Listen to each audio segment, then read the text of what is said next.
نحمدہ ونصلی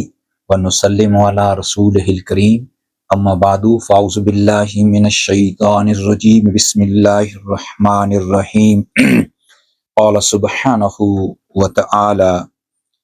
سیقول السفہاء من الناس ما ولاہم عن قبلتہم التی کانوا علیہا قل للہ المشرق والمغرب یہدی من یشاء الی صراط مستقیم وقال سبحانہ وتعالی فی مقام آخر لیس البر ان تولوا وجوہکم قبل المشرق والمغرب صدق اللہ العظیم۔ سامعین محترم، میرے بزرگوں، بھائیوں، دوستوں، عزیز بچوں، میری مائیں، بہنیں، عزیز بیٹیاں، السلام علیکم ورحمۃ اللہ وبرکاتہ۔ بحمد تعالی آپ اس وقت خلاصہ قرآن پارہ 2 کو سماعت فرما رہے ہیں۔ سامعین محترم، ناظرین محترم، یہ اللہ سبحانہ و تعالیٰ کا فضل ہے کہ اللہ تعالیٰ نے ہم کو توفیق دی ہے اور ہم کو سنانے کی، سننے کی، اور اس پر دعا کرتے ہیں اللہ تعالیٰ عمل کرنے کی بھی توفیق عطا فرمائے۔ ہم دعا کرتے ہیں کہ اللہ تبارک و تعالیٰ ان سارے مومنین مومنات جو آج سے پہلے دنیا سے چلے جا چکے ہیں، اللہ کے رسول صلی اللہ علیہ وسلم کی جن لوگوں نے اطاعت کی، اللہ کی اطاعت کی، اللہ تعالیٰ ان کی مغفرت عطا فرمائے، ان کو درجات بلند فرمائے۔ اور ہم یہ بھی دعا کرتے ہیں اس مبارک مہینے کی برکت سے اور اس خلاصہ قرآن کی برکت سے دعا کرتے ہیں، اس کو وسیلہ دے کر دعا کرتے ہیں رب ذوالجلال ان سب مومنین مومنات کو اللہ تبارک و تعالیٰ جنہوں نے نبی کریم صلی اللہ علیہ وسلم کی اطاعت کرنی ہے، جو نبی صلی اللہ علیہ وسلم کے دین پر قائم رہیں گے، جو قیامت تک آئیں گے، اللہ تعالیٰ ان سب کی مغفرت، ان سب کے درجات بلند عطا فرما اور ہمیں بھی اپنے پیارے رسول صلی اللہ علیہ وسلم کے اطاعت گزاروں میں شامل فرما، مجھے اور آپ سب کو۔ سامعین المحترم، ناظرین محترم، رات کے خطبہ میں یا درس میں پہلے پارے کے مضامین پر ہم نے کلام کیا تھا، جس میں ہم نے مومنین کی نشانیاں، انسانوں کی جو اقسام 3 ہیں ان کا ذکر کیا تھا۔ مومن کون ہیں، منافقین کون ہیں، اور جن لوگوں نے انکار کیا منکرین توحید کون ہیں اور ان کی کیا نشانیاں ہیں، اور حضرت آدم علیہ السلام کی تخلیق اور اس کی تفصیلات ہم نے مختصراً بیان کی تھی، اور شیطان مردود کو کا حضرت اللہ تبارک و تعالیٰ کی اطاعت سے گریز کرنا یعنی انکار کرنا، اور حضرت آدم علیہ السلام کو سجدہ نہ کرنا، اس پر ہم نے بیان کیا تھا، اور بنی اسرائیل کی نعمتوں کا جو اللہ تعالیٰ نے عطا فرمائی تھی اس کا ذکر، جو انہوں نے ناشکری کی تھی اس کا ذکر، اور حضرت ابراہیم علیہ السلام کی دعائیں، آپ علیہ السلام کا اللہ تعالیٰ کا گھر بنانا، بیت اللہ شریف کی تعمیر، اور حضرت ابراہیم علیہ السلام اور حضرت اسماعیل علیہ السلام کی دعا جو نبی کریم صلی اللہ علیہ وسلم کی بعثت کے حوالے سے انہوں نے کی تھی، اور یہ تھا رات کا جو مضمون یعنی پہلے پارے کا بنیادی مضمون۔ آج دوسرا پارہ ہے، یہ دوسرا پارہ یہ کنٹینیو کرتا ہے سورہ بقرہ، جیسا کہ میں نے کہا تھا رات کو بھی، سورہ بقرہ جو ہے یہ مدنی سورہ ہے، ہجرت مدینہ کے بعد یعنی کہ یہ نازل ہوئی ہے،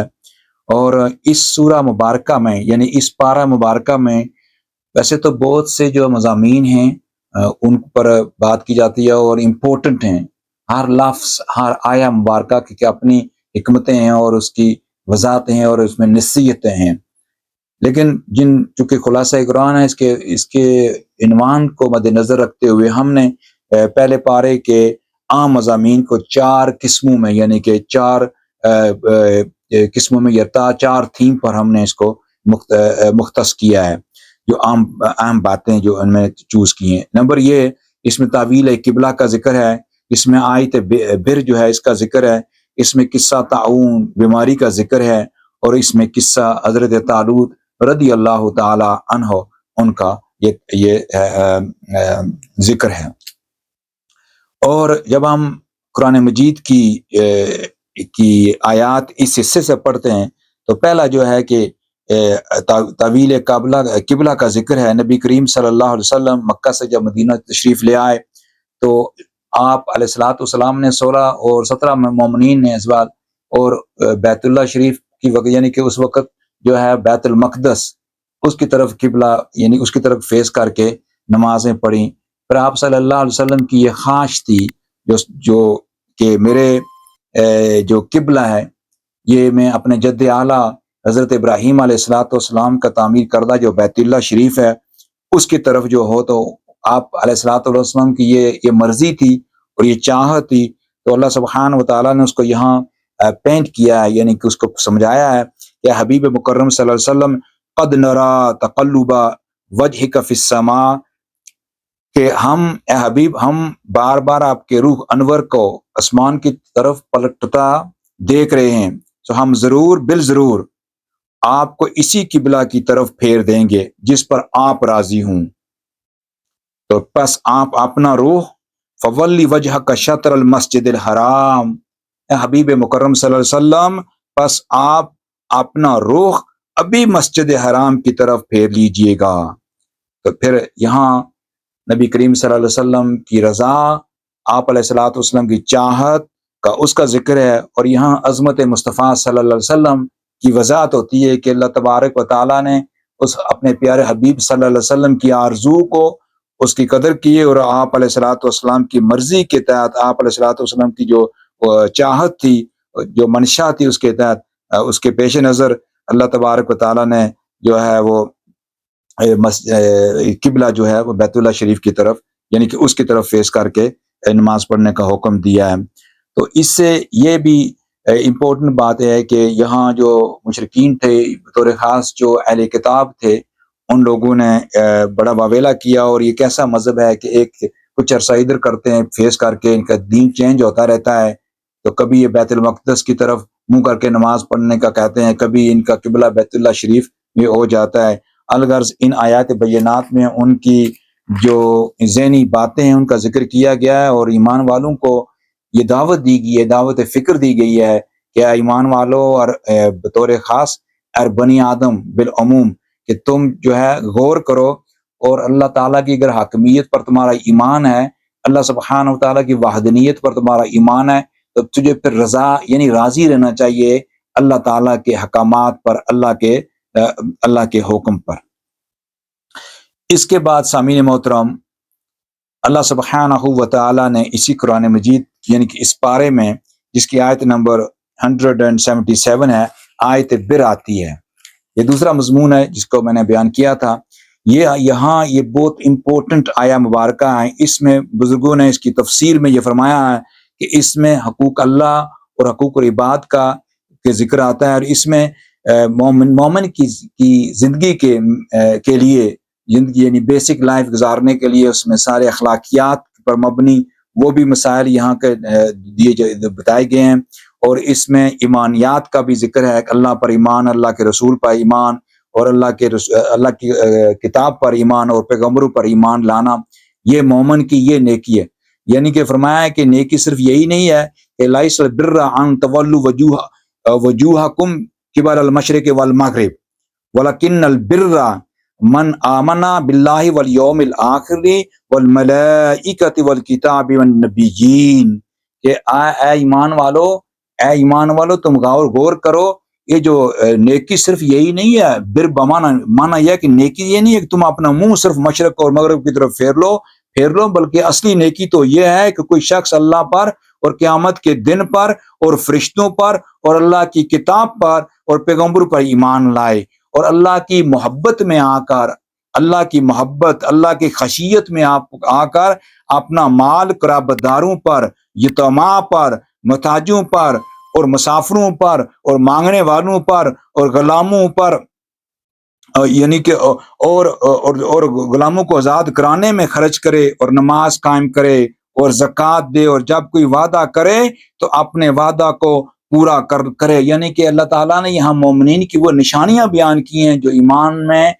لانے میں سچے ہوں۔ اللہ تعالیٰ نے ایک فریم ورک دے دیا، ایک کرائٹیریا دے دیا، ایک سلیبس دے دیا ان ون آیا کہ اے میرے پیارے حبیب صلی اللہ علیہ وسلم کو ماننے والوں، اے ایمان لانے کا دعویٰ کرنے والوں، نیکی یہ ہے جو تم نے اللہ پر ایمان اور اللہ کے رسول پر ایمان، آسمانی کتب پر ایمان اور قرآن مجید پر ایمان، سارے نبیوں پر ایمان، اور اس کے بعد حقوق العباد یعنی اپنا جو مال ہے، اپنی جو محبتیں ہیں وہ اپنے قرابت داروں میں جس میں آپ کی فیملی ہیں، اپنی بیوی بچے ہیں، آپ کے بہن بھائی ہیں، رشتہ دار ہیں، اور یتامہ پر، ان پر بھی یعنی ان کو خرچ کرو۔ تو فرمایا کہ جو میرے پیارے ہیں ان کی ایک نشانی یہ بھی ہے، اسی آیہ مبارکہ کا خلاصہ یہ ہے، فرمایا کہ جب وہ وعدہ کرتے ہیں تو اپنے وعدہ کو پورا کرتے ہیں، یہ نہیں کہ وعدہ کر کے پھر اس کو چینج کر دیتے ہیں یا اس کی عزت نہیں کرتے، اس کو احترام نہیں کرتے، ایسے کہہ دیتے ہیں۔ اس لیے فرمایا کہ وہ اور ہر حالت میں، مصیبت میں، ہر حالت میں وہ اللہ کے راستے میں جدوجہد بھی کرتے ہیں، اور یہ میرے پیارے وہ ہیں جو مشکل وقت میں اور مشکلات کے وقت یہ ہے صبر کرنے والے ہیں، یہی لوگ سچے ہیں اور یہی پرہیزگار ہیں۔ وہ اولئک هم المتقون۔ سامعین محترم، یہ ناظرین محترم، یہاں ہمیں ایمان والوں کی نشانیاں جو ہے وہ بتائی گئی ہیں، اور بلکہ یہ بتایا گیا ہے کہ اصل نیکی یہ ہے۔ ہمیں یہ سیکھنا یہاں یہ ہے کہ اگر ہم لوگ ایمان کا دعویٰ کرتے ہیں، نماز پڑھتے ہیں، روزہ رکھتے ہیں، زکوٰۃ دیتے ہیں، اور پیغمبروں پر ایمان لاتے ہیں، نبی کریم صلی اللہ علیہ وسلم کی نبوت پر ایمان، آپ صلی اللہ علیہ وسلم کا آخری نبی ہونا، آپ صلی اللہ علیہ وسلم پر کتاب قرآن مجید آخری آسمانی کتاب کا ہونا، ان سب پر ایمان لاتے ہیں، لیکن ہماری اخلاقیات جو ہے وہ پست ہیں، ہمارے جو پڑوس میں رہنے والے ہیں وہ لوگ ہم سے تنگ ہوتے ہیں۔ الغرض ہمیں ان چیزوں پر غور کرنے کی ضرورت ہے۔ یہاں اللہ تبارک و تعالیٰ نے اس کی طرف ان بنی آدم کی توجہ دی ہے۔ پھر یہ فرمایا کہ نیک جو ہے، نیکی، اصل نیکی کا مفہوم یہ ہے۔ اس کے بعد میں آنے والی جتنی آیات کو بزرگوں نے ان کو یہ بھی ابواب بر بھی کہا جاتا ہے، جن میں مثال کے طور پر اس میں جو صفا مروہ کے حوالے سے اس کے احکام ہیں، اور اس کے ان آیات کے بعد 4 چیزوں کا حرام جو قرار دینا، یعنی کہ مردار، خون، خنزیر کا گوشت، اور ایسا جانور جو بغیر اللہ یعنی اللہ کے نام کے علاوہ جو ہے وہ ذبح کیا گیا ہو۔ اسی لیے ضروری ہے کہ ہم جہاں سے بھی کھانا لیں، گوشت لیں یا جو کچھ بھی لیں، ہمیں حلال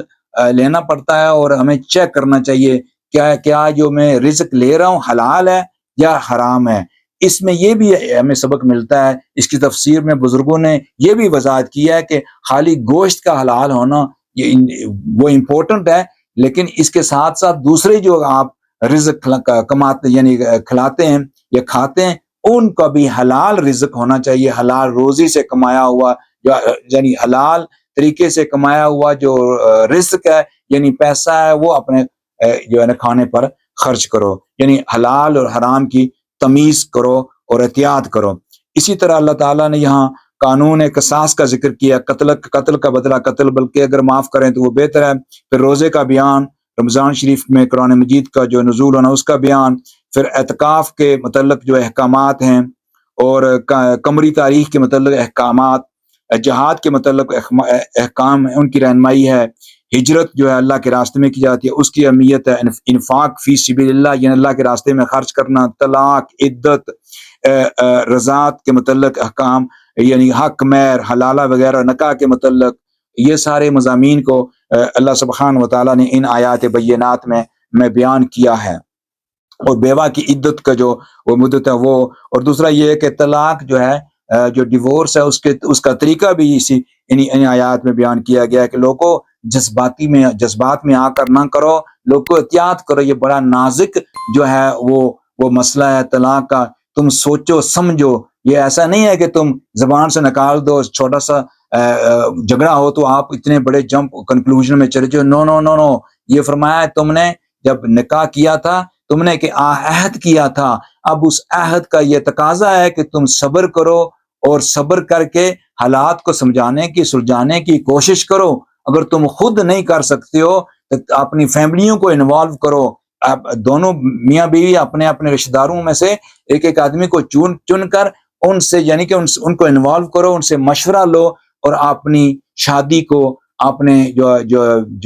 اپنی جو میرج ہے اس کو بچانے کی جدوجہد کرو، جتنی بھی تم کوشش کرو گے اپنی شادی کو بچانے کے لیے یہ تمہارے لیے بہتر ہے. تو لیکن یہ ہے کہ اگر حالات اس حد تک چلے جاتے ہیں تو پھر ظاہر ہے وہ تو الاؤڈ ہے کہ اس وقت آپ اس سٹیج پر بھی جا سکتے ہیں. آگے جو ہے یہاں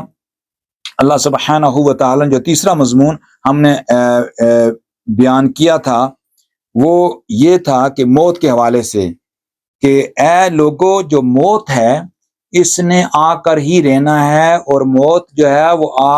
آپ سے ملاقات کر کے ہی رہے گی. تم جہاں کہاں بھی ہوگے موت نے آ کر تجھے پکڑ لینا ہے اور تجھے ملنا ہے. اے انسان تم یہ سوچو اس دنیا کی زندگی تمہارے لیے ہمیشگی کی زندگی نہیں ہے. یہ ایک ٹیمپرری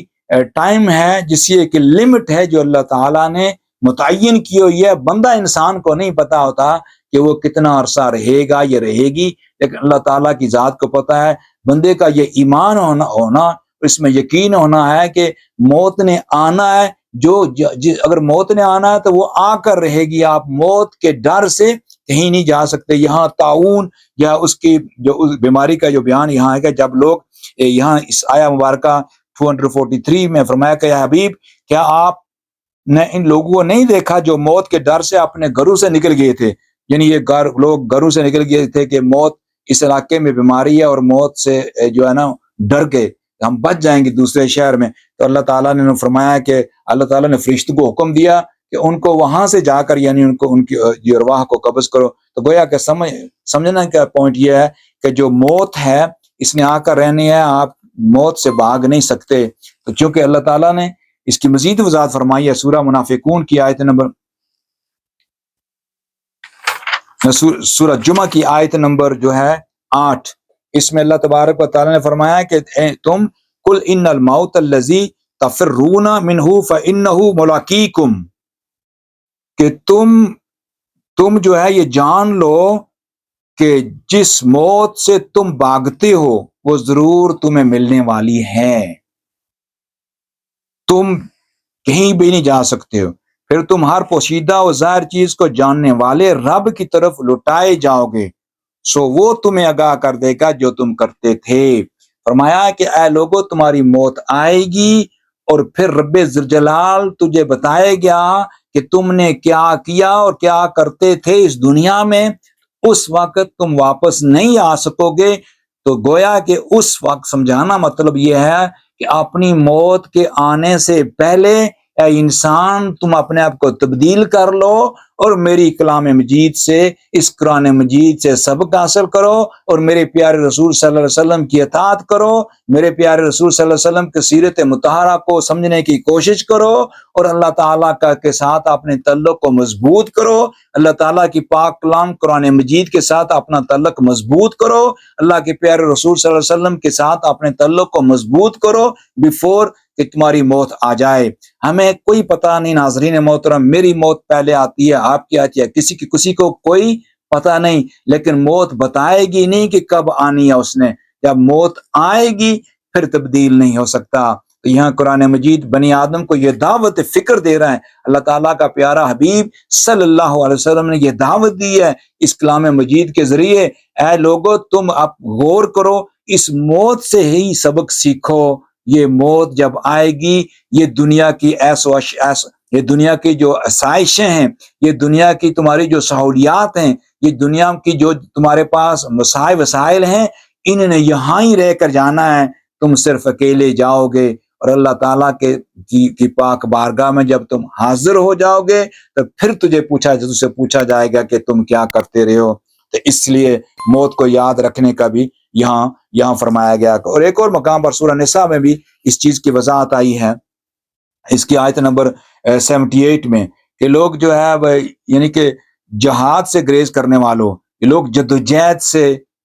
گریز کرتے ہیں اور یعنی کہ اپنی زندگی کو بچانے کے لیے. تو اللہ تعالیٰ نے یہاں اس کا مفہوم یہ ہے فرمایا کہ تم جہاں کہاں بھی ہو تو تجھے اللہ تعالیٰ کے حکم سے موت تمہیں وہیں آ کر پکڑے گی، خواہ تو مضبوط قلعوں میں ہی کیوں نہ ہو. تو لہٰذا اے بنی آدم بالعموم، اے ایمان والو بطور خاص، تم ایمانیات کا دعویٰ کرتے ہو، اس موت کو یاد کرو اور یاد کرنے کے ساتھ ساتھ اپنے احوال پر، اپنے کردار پر، اپنی سوچ پر غور کرو اور تفکر کرو، تبدیل ہونے کی کوشش کرو۔ اس کے بعد سامعین محترم جو چوتھا مضمون ہم نے بیان کیا تھا امپورٹنٹ، وہ حضرت طالوت رضی اللہ تعالی عنہ کے حوالے سے ہے کہ حضرت طالوت رضی اللہ تعالیٰ عنہ کے بارے میں بزرگوں نے بطور خاص تفسیر تبیان القرآن میں علامہ سعیدی رحمۃ اللہ تعالیٰ نے فرمایا ہے کہ یہ حضرت بنیامین کی اولاد میں سے تھے، اور حضرت شمویل علیہ الصلوۃ والسلام نبی تھے، تو انہوں نے بنی اسرائیل کے اسرار پر پہلے انہوں نے کہا کہ ہمارے ہاں جو ہے ایک ایسا بادشاہ مقرر کرو، اس کی قیادت میں ہم جدوجہد کریں گے، جہاد کریں گے۔ تو جب حضرت طالوت رضی اللہ تعالیٰ عنہ کو حضرت شمویل علیہ الصلوۃ والسلام نے امیر جو ہے متعین کیا، یعنی ان کو بادشاہ مقرر فرمایا، تو وہ کہنے لگے کہ ہم پر حکمرانی کیسے مل گئی ہے، ہم بڑے ہیں، حالانکہ یہ جو حق ہے یہ ہمارا ہے، اس کے پاس تو دولت کی فروانی بھی نہیں ہے۔ تو یہاں اللہ تعالیٰ نے یہ سبق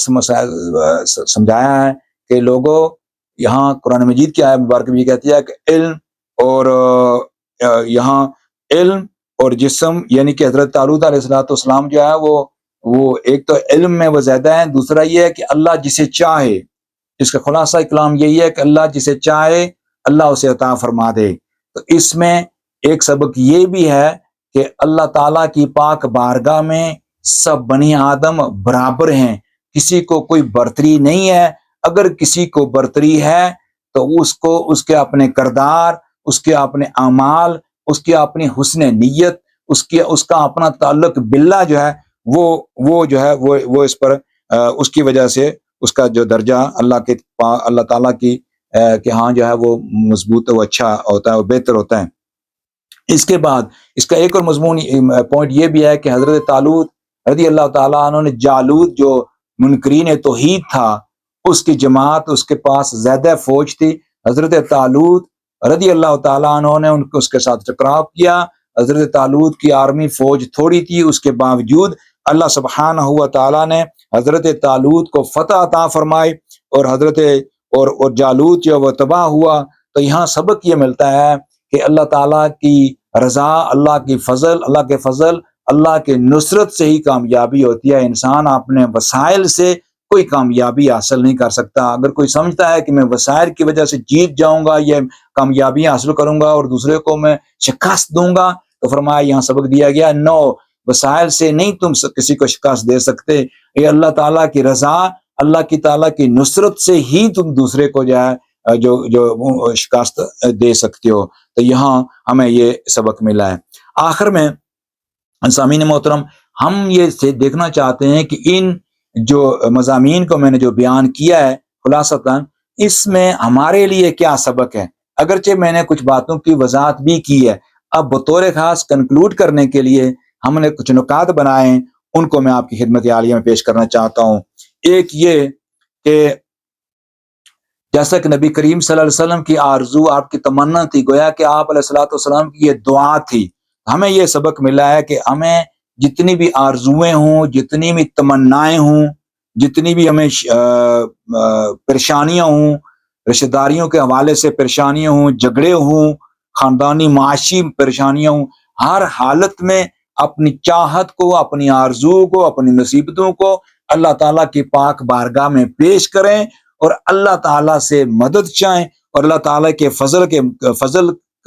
کے لیے دعا کریں۔ تو پھر اللہ تعالیٰ اپنی فضل کے تحت، اللہ تعالیٰ کی اپنی شان رحمانیت کے پیش نظر اللہ تعالیٰ بندے کی دعاؤں کو قبول فرماتا ہے۔ اس سے ہمیں یہ سبق ملتا ہے کہ ہر آرزو، ہر خواہش جو ہے وہ اللہ تعالیٰ کی پاک بارگاہ میں پیش کریں اور اللہ سے دعا کریں۔ ایک تو ہمیں یہ سبق ملتا ہے، فیملیوں میں، رشتہ داروں میں جھگڑے ہوں، پریشانی ہوں، اس میں بھی اللہ تعالیٰ سے دعا کریں اور اپنی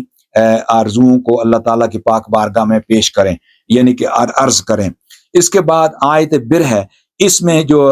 احکام ہے، یعنی کہ اس کا میں نے ذکر کیا ہے، ہمیں یہ دیکھنا ہے کہ کیا ہمارا ایمان باللہ جو ہے، ہمارا جو حقوق اور عبادت ہے، جو اللہ تعالیٰ کے حقوق ہیں، اللہ کی عبادت کرنا، نماز پڑھنا، روزہ رکھنا، زکوٰۃ دینا، کیا ہم اس پر پورے اتر رہے ہیں کہ نہیں؟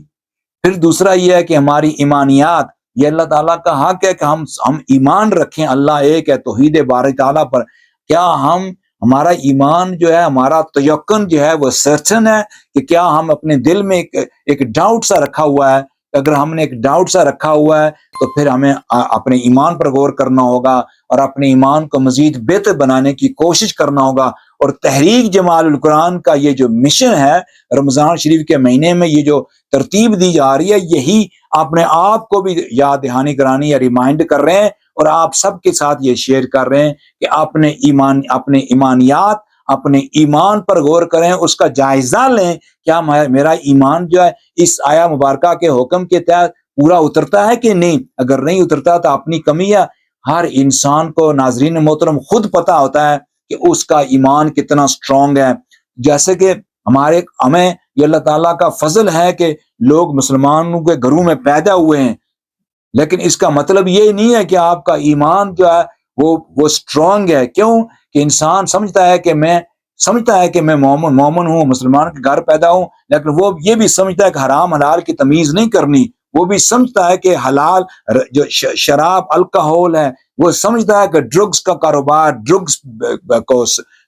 یہ بھی اس کا ایشو نہیں ہے، وہ سمجھتا ہے کہ نماز ایسے جو ہے چند بزرگوں کی بات ہے، نماز کوئی ضروری نہیں ہے، وہ یہ سمجھتا ہے کہ روزہ بھی ضرورت نہیں ہے، وہ اس طرح کی باتیں سمجھتا ہے۔ بظاہر تو وہ اسلام کا نام لیتا ہے، بظاہر تو اس کا نام بھی مسلمان کا نام ہوتا ہے، لیکن در حقیقت میں اس کا جو اندر کا جو انسان ہے، اس میں جو ہے شک ہے، اور توحید باری اللہ کی وحدانیت پر شک ہے، اور موت کے بعد سوال جواب پر اس کا شک ہے۔ تو یہ شکوک کی وجہ سے اس کا ایمان جو ہے وہ پلوٹ ہوا ہوتا ہے۔ تو یہاں دعوت دی جا رہی ہے کہ بندے اپنے ایمان پر غور کرو، اس کو پیور کرو۔ آمین۔ اسے ہمیں یہ سبق ملتا ہے۔ اس کے بعد سامعین محترم، ہمیں یہ بھی سبق ملتا ہے کہ ہم موت سے کبھی بھی فرار نہیں ہو سکتے، ہم موت سے کبھی دور نہیں بھاگ سکتے۔ موت اچانک آ جائے گی، وہ آ سکتی ہے، لہٰذا ہمیں عملی طور پر موت کے لیے تیار رہنا چاہیے، اور ہمیں فسادوں سے بچنا چاہیے، بطور خاص جو میں نے کرائٹیریا بیان کیا ہے، رشتہ داروں میں، نیبرز میں، مساکین کو لک آفٹر کرنا، یعنی کہ یہ سارے معاملات جو ہیں، اور ان پر خیال رکھنا، اور موت سے پہلے اپنے آپ کو تبدیل کر لینا۔ تو اس کے بعد آخر میں ہمیں یہ سبق ملتا ہے کہ اللہ پر توکل اور اپنے ایمان کو سٹرونگ کریں، حالات کتنے بھی ہوں، اللہ پر توکل، اللہ کی نصرت کے مانگیں، دعا کریں، اور اللہ تعالیٰ اپنے فضل و کرم سے بندے کو، مومنین مومنات کو کامیابی عطا فرمائے گا، جس طرح حضرت طالوت رضی اللہ تعالیٰ عنہ کو اللہ تعالیٰ نے جو ہے وہ کامیابی عطا فرمائی۔ تو حضرت طالوت رضی اللہ تعالیٰ عنہ کی دعا بھی یہاں اس پارے میں آتی کہ ربنا افرغ علینا صبرا وثبت اقدامنا وانصرنا علی القوم الکافرین، کہ اللہ تعالیٰ ہمیں صبر کی توفیق عطا فرما، ہمیں ثابت قدم رہنے کی توفیق عطا فرما، ہمیں ثابت قدم رہنے کی توفیق عطا فرما، ہمیں اس راستے سے ہٹنے کی اللہ تعالیٰ توفیق نہ دے، یعنی کہ اس سیدھے راستے میں، جدوجہد کے راستے میں۔ تو اللہ تعالیٰ ہمیں بھی سامعین محترم، ناظرین محترم، ان اسباق سے سبق سیکھنے کی توفیق عطا فرمائے، اور میں اور آپ سب کے لیے یہ بیان یہی ہے کہ اپنے آپ پر غور کریں، اپنے ایمان کا، اپنے کردار کا، اپنی سوچ کا جائزہ لیں، اور پھر اپنے آپ کو بہتر کرنے کی کوشش کریں۔ یہ تھے